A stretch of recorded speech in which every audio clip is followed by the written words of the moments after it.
Welcome to the deep dive video update. Every week I do a number of different videos, but I don't use all of the charts that I have in each of those videos. And so what I do in this video is I take those videos that I didn't really use and some other videos that are unique just to this video, and I put them in to what I call the deep dive video because we have to look deeper into these charts to see if they're telling us anything in the market. This is being prepared for Monday, November 25th. Before I get into that, there's a thing called the SPX Investing Program. It's a program that I've developed. It's getting ready to launch full blown in 2025. But until the end of 2024, it's free. You can go there, check things out. Here's an email address that you can contact me if you have any questions. There's a link below this video that'll take you to the website as well as to a video that you can learn more about the program itself. Also, the deep dive video that you're watching right now, it's just one of the weekly videos that I do. The main foundation of my analysis is the daily video. So if you have an interest in this video, please feel free to check out the daily videos where I do analyze the charts that are really speaking to us right now. All right, the first chart that we look at is only for this video. It's a long-term chart of the VIX. Now, the VIX is on here, but then I turn it invisible. Over top of that, what you see is a 50-period exponential moving average, and that just gives us the general range of the VIX over a period of time. When the market's really under pressure, the VIX goes into a higher range. And when we're going up, the VIX drops into a lower range. Then, after the COVID crash and the difficult year in 2022, we went back into a higher range. Now we're dropping down into a lower range. Now, the VIX had really been going up, and it's starting to turn down right now, just a little bit, but the VIX was very high up until the election. There was a lot of uncertainty about that, even with stocks holding up fairly well. We'll see. Is this going to continue to go down? That would be more positive for the market overall. Then we look at the VIX and see how fast it's moving as measured by an RSI based on 9 periods. And right now, we're just a little bit below the midpoint. When I show this chart in the daily videos, it's when we get an extreme positive or negative reading. We were getting one there for a while that was extreme negative, but since that time, we've gone back to being more neutral. Another study on the VIX is the VIX to S&P 500 correlation. Again, right around the election time, we were getting very high readings above this dashed line. The market was getting nervous there. Well, since that time, we've really dropped off, and the correlation is what we measure here has really gotten lower. So there's been no need to show this chart. And we look at a ratio between the VIX and then the volatility of the VIX, the VVIX. And this had been going up, showing that there was some concern in the market. The VIX was rising faster than this indicator or the VIX of the VIX. Now it's starting to come back down, which could end up being more positive for the market. And we look at another ratio between the volatility of stocks, the VIX, and the volatility of bonds, the MOVE index. And for the most part, I follow this red line here because this can jump all over the place. And we're starting to level out after we had been declining. Now, you can't really get an awful lot. There are times when this red line's going down and stocks go up. And then when this red line goes up, stocks go down. But there's other times when this goes up, the red line goes up, and stocks go up too. So you can't get an ideal relationship. That's why I just use this more for informational purposes.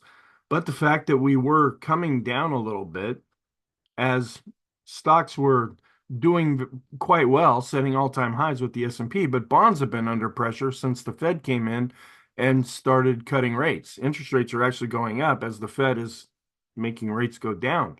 So we're seeing a little bit different interplay going on here. So we'll continue to watch this and see, is it going to give us any insight? Then we look at a ratio between risk on, that's when folks are dumping into the growth stocks, and risk off, that's when they're getting more defensive. And we're just kind of chopping around. Now, one of the reasons this chart is not really as useful right now is we're seeing a lot of the rest of the market, the other stocks, instead of just a few of the big mega cap stocks, they're the ones that really were driving things higher. And when we see them really doing well, that's when we see this ratio going up.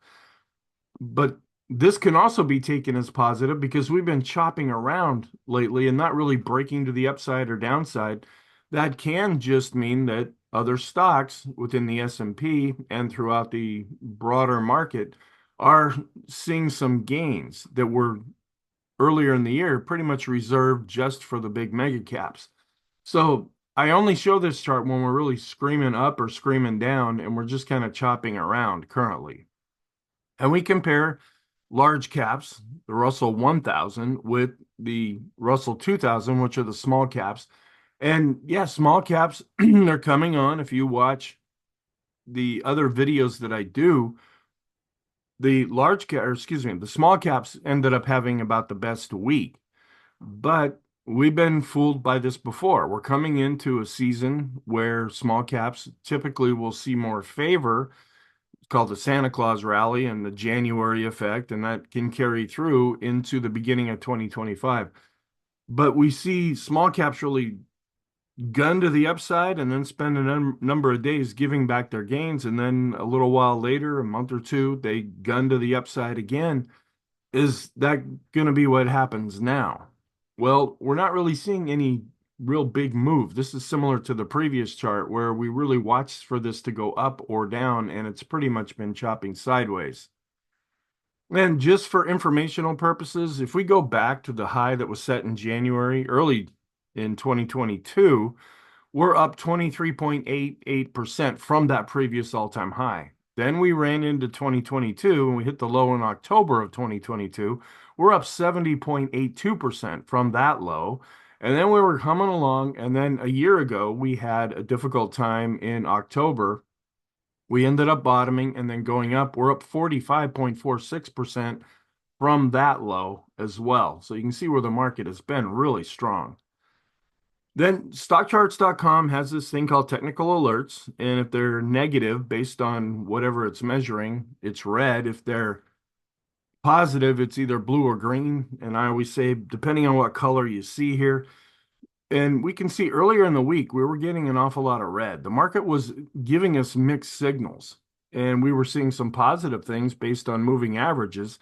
But some of our internal measures, our smart money indicators, the things that really look deeper inside of the S&P, they were turning more negative. Well, then late in Wednesday's session and then into Thursday and especially on Friday, we saw an improvement start to take place. And so we ended up finishing the week stronger. Now, I go through each day's signals in the daily videos. This I just use, okay, is it more red or is it more green or blue? And if it's more red, we're probably under pressure at that point and the market's having some problems. If we're more green or blue, then things tend to be more positive. And you start at the bottom here. That's Monday and it goes all the way through Friday at the top. So it just gives you kind of a visual reference of are we looking more positive or negative.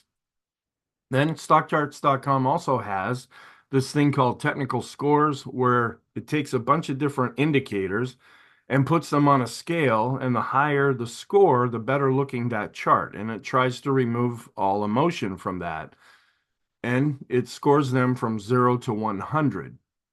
So haven't seen this in a while. Coming in first place are the small caps at 88.9. Now they've been weaker for a lot of 2024, but then there were times when they would actually get stronger. We're wondering, is this another head fake? Are things just looking good because they're supposed to look good, and this is like a self-fulfilling prophecy by the market?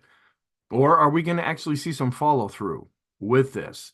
Now, when this gets really strong, the score will get up into the 90s, but it's looking better. But if you look at some of the other charts and the videos that I post, small caps still have a ways to go to start outperforming the large caps. They're improving, but we've seen this before only to have them fall back. And in second place are the mid caps, which earlier in 2024, they were a pretty strong area. And then they fell down and they were one of the weakest areas there for a while. Excuse me.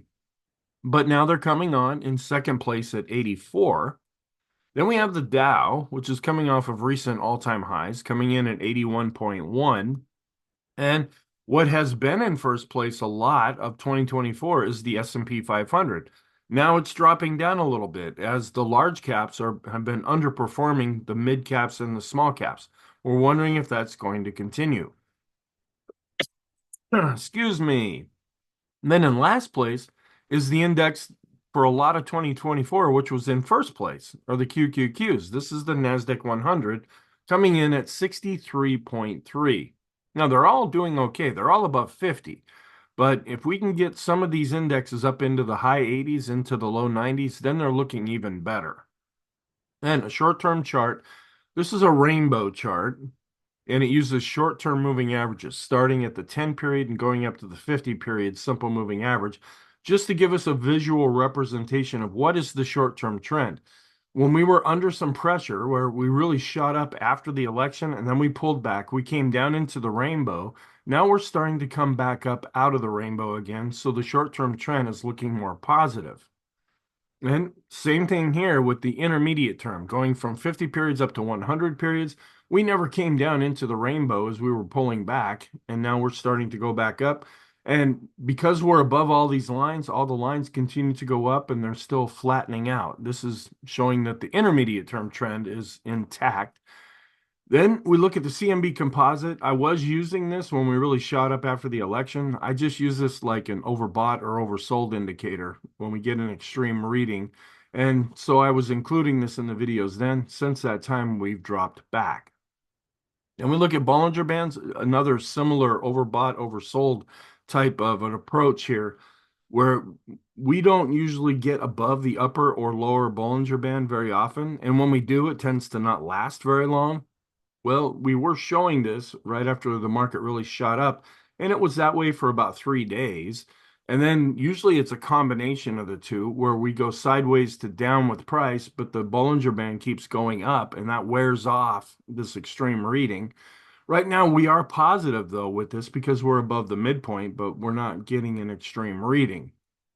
And we keep an eye on the 50 period moving average. And I have two of them, a simple and an exponential moving average. I plot both, and there are folks that think one is better than the other. Most folks end up using a simple moving average. That's the one in red here. And since we're still dealing with the 20 period moving average, I haven't been showing the 50 because we're still well above that. And the same thing is true with the 100 period moving average. We're well above it, so I've dropped that from the video for right now. If we do see some weakness, then these charts will come flying back into the daily videos. And we also want to measure how far away do we get from certain moving averages. And this is a thing called the boom indicator because a moving average tends to act like a magnet. We get too far away, it comes back like a dog on a leash or something. If the dog gets too far away, you want to pull it back closer to you. And so we can measure this with the thing called the boom indicator, just how far away are we from that moving average? And this ends up looking like an oscillator because when we get above the blue line here, we're getting too far away to the red line. We're getting too far away to the downside. Well, we're not far away from the 20 period moving average. And I also measured the distance from the 50 and the 200 period moving averages, and we're not extreme currently. Then there's a thing called the Ichimoku cloud, which is really just a bunch of moving averages that are then shifted forward. But this can be helpful from a support or resistance standpoint.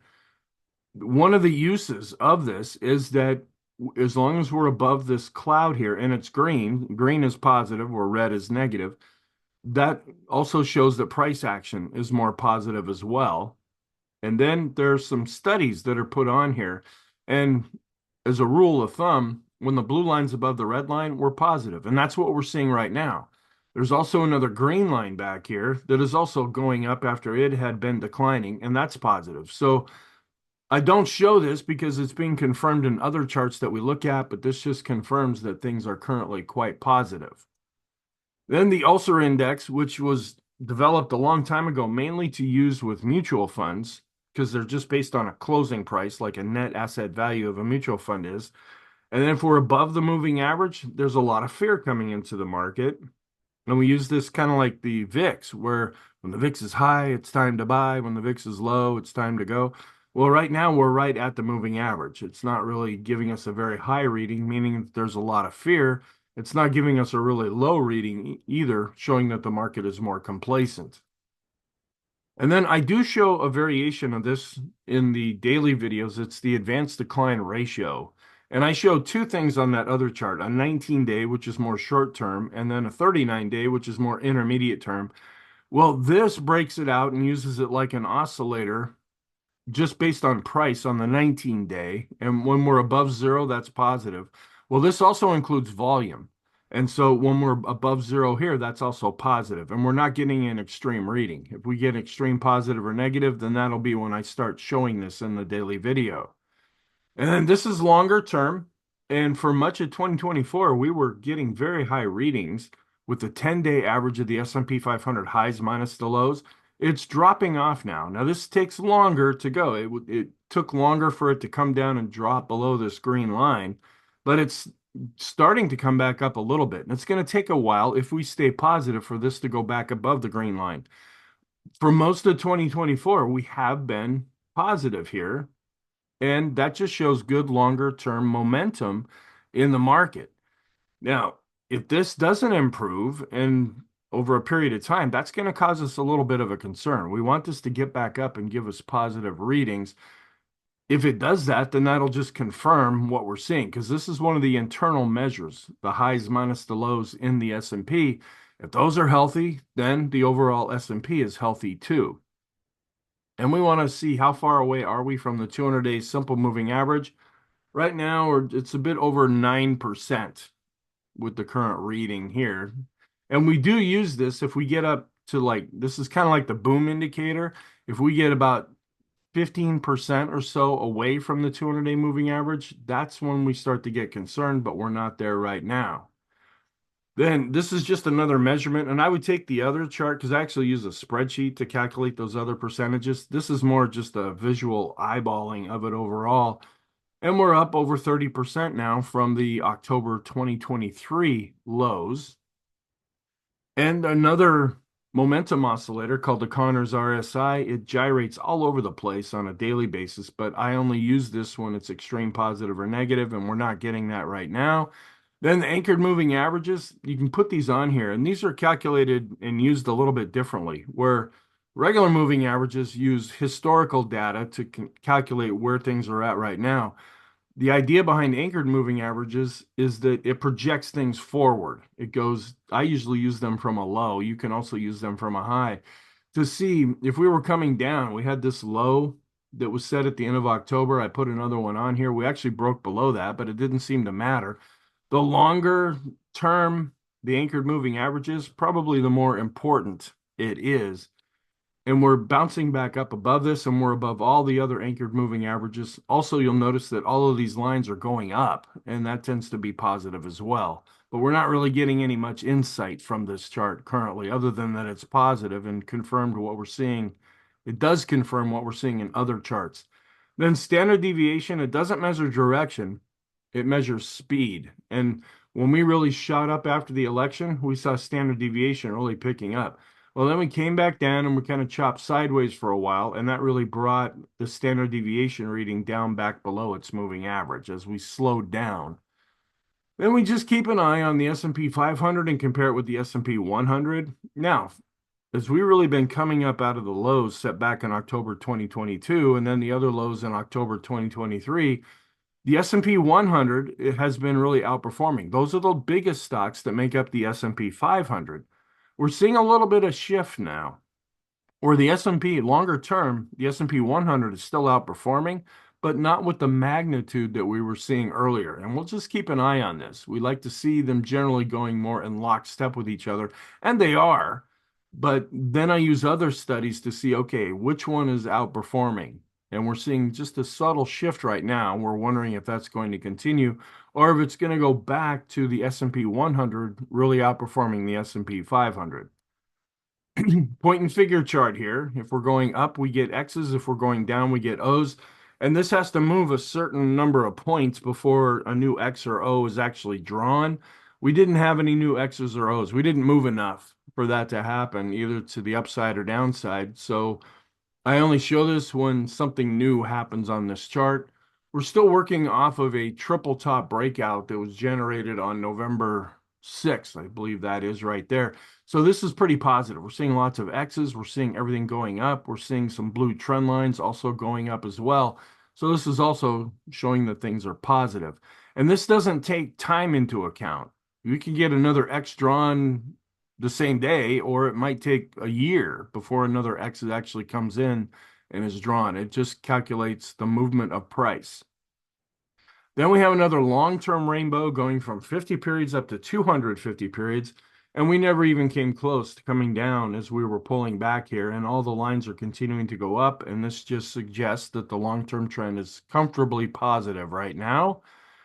And then we finally saw a change on the weekly chart where we've been waiting for well over a year for the weekly special K chart to turn positive. It did finally, and I go over that in the weekly video. We're still positive here with the daily version of the special K. This is a very long-term oscillator. We don't get many signals with this. It actually crossed back over positive in late 2023, and it's been positive ever since. I don't show this just because we don't get very many signals. And then a weekly chart of the S&P as well as a weekly chart of the German DAX, and then looking at the correlation between the two. We've actually been a little bit weaker. On a shorter term basis, the EU, not just Germany, but all of the European Union, they've been underperforming when we compare them to US stocks. We're seeing this coming down just a little bit. This is a longer term chart. Here, this is a weekly chart where the other charts that I look at are daily charts. So we'll keep an eye on this to see if the correlation can stay strong and get back to being strong, or is it going to continue to weaken? Because there's times when Europe tends to lead the US as far as what happens politically, historically, fashion, even music. Well, sometimes we can see that in the stock market as well. Then some support and resistance areas. I was showing this quite a bit in the daily video. This is a 20 period simple moving average of the open, high, low, close. And we came down here and we held on to this short-term support. And now we're back up out of that. So as long as we're above this little mini rainbow, there's been no need to show this chart. And then possible fib retracements, going back to the recent all-time high set with the S&P, and then what's going to happen if we really start screaming down if we hit one of these fib retracement levels. And right now we're far away from that, so there's been no need to show this. If we keep going up and setting another new all-time high, then I'll go back in and adjust these retracement levels again. Then we look at the broad market. I was showing this. This is the QQQs, which is the ETF for the NASDAQ 100. We had dropped below the 20-period moving average. We turned more negative there, where we never did turn negative with the S&P. Well, we've been able to get back above the 20-period moving average now, and we're above that. Other charts for the NASDAQ 100 are still positive, so I stopped showing this chart, at least for right now. But the other positive thing here is we still see the short, intermediate, and long-term moving averages continuing to go up, and it's still positive for the QQQs. And we look at the volatility of the NASDAQ 100 as measured by the Vixen, and it's dropping off as we've been seeing some improvement with the NASDAQ 100. And then we do some ratios. We look at the Qs, which is pure tech, and the mega caps. And we compare it with the Dow, which is supposed to be the best of the best. Well, NVIDIA was just recently included in the Dow as Intel was taken out. And we'll have to see if that's going to skew things at all. Because NVIDIA, it's in the Dow, it's in the S&P 500, and it's in the NASDAQ 100, and it's a huge part of the overall stock market. Well, right now, we're not seeing all that strong of a relationship between the ratio between growth and value here, or the bluest of the blue chips, because in poker, the blue chips have the most value, and then comparing it with the S&P. It's not as strong now as it was before. We'll see if that will end up changing. And the financial sector, we're keeping an eye on. It's hitting all-time highs. Then within the financial sector is the bank ETF. It's coming back and doing quite well now. And we want to keep an eye on smaller banks because that's what caused this whole ratio to go down a little over a year ago with Republic Bank and Silicon Valley Bank. And then earlier in 2024 was New York Community Bank. Well, it's not really breaking to the upside, and we're keeping an eye on the smaller banks, and that seemed to be what we were really focused on. We're still watching that area to see if things are falling apart, but right now they're holding together. And this ratio is showing some improvement too. We've actually seen a recent golden cross with the regional bank to financial sector ratio here. They're not really outperforming, but they're not underperforming either. And then some rate of change charts. I just use these for information. This is very long term, and it's been declining lately, but it is starting to just, you can barely see it. It's starting to tick back up. Here's another look at that. We're coming back down to this blue line. We'll see if we're able to bounce up off of that or if we're going to continue to fall down below it. But this, again, is very long term. We have a lot of other charts that tell us what's going on before we even get to this chart.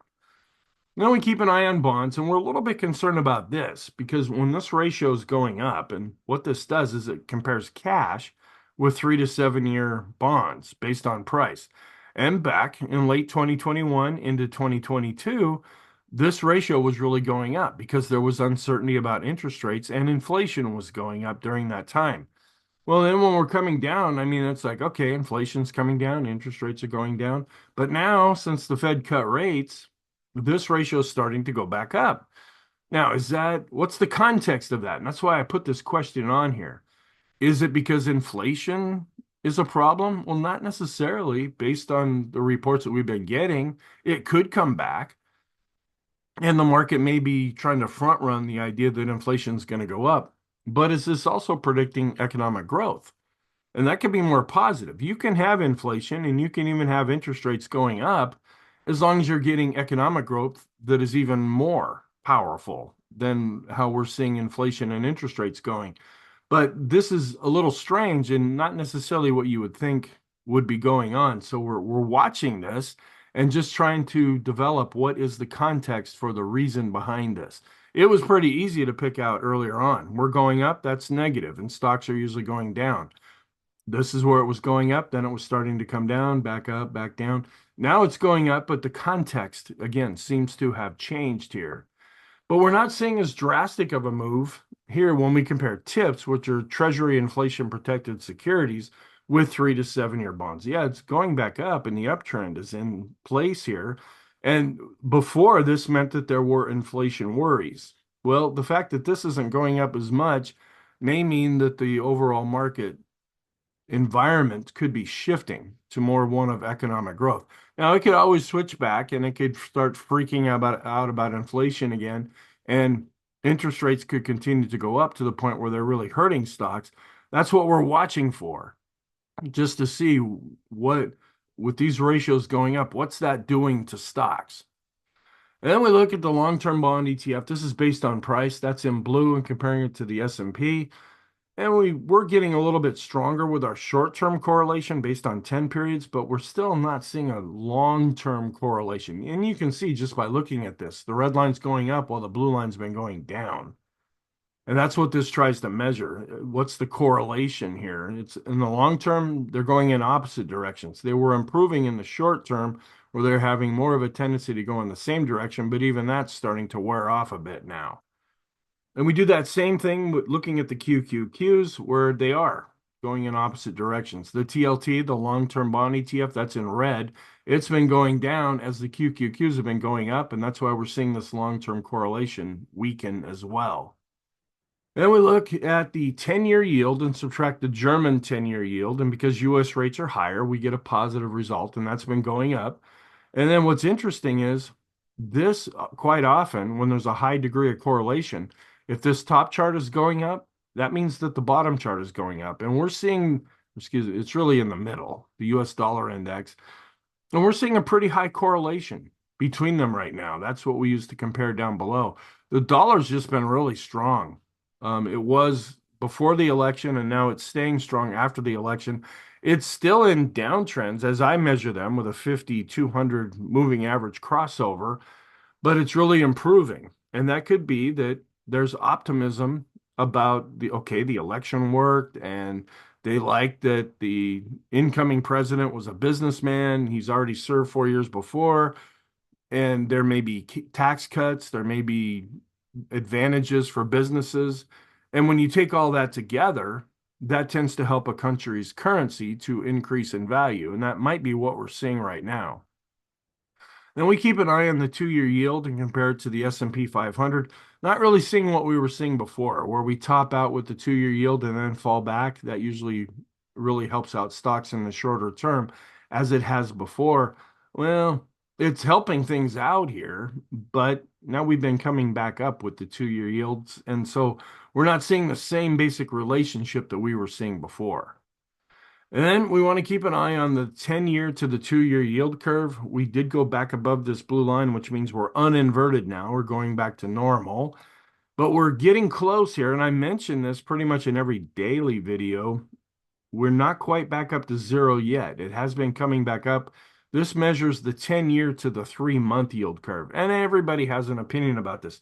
If you go back to this other chart, some people think, yeah, 10-year to the 2-year, that's what I'm using. When it's inverted or uninverted. Well, there's other people that think, well, okay, we can look at that, but why not look at the 10-year to the 3-month as well? This is still inverted for the time being. If they go back to being uninverted, then that usually starts the countdown towards, okay, when are we going to go into a recession? Because that's what this usually tries to tell us. And then this is what I was talking about earlier. The Eurozone ETF, it's really underperforming 3 to 7 year bonds right now. And as interest rates are going up, the Eurozone has not been going up, and that's why we're seeing this dropping further below the rainbow currently. Then I have some things called the possible positive scenarios. I really broke these out and used them back in 2022, but some of these charts are still helpful. The charts that aren't really all that helpful, I put into this video, where we look at the percent of stocks in the S&P above their 200-day simple moving average. Now, I have another chart that measures the same thing, but I use a little bit different of interpretation and context.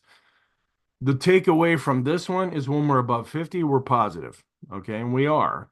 And then we use this like an oscillator. If we get really far away, kind of like the boom indicator, if we get really far away from the 200 period moving average, then that means we're getting long-term overbought at that point. Or if we're getting very low ratings, that means we're oversold at that point. And we're not. We're not getting that right now, but we are above 50. So the takeaway from this chart is that we are positive long term. We use that same basic idea, but we use a 50 period moving average. We use it like an oscillator to the upside or downside, and we're above 50. And so we're positive. This is more intermediate term. And then we look out at the mid caps, also seeing a real improvement here, above 50, not extreme right now. And the small caps also improving and above 50. So thank you. I hope you found this helpful. Please feel free to check out the other videos that I post. I hope you have a great weekend, and I will talk to you in the next video.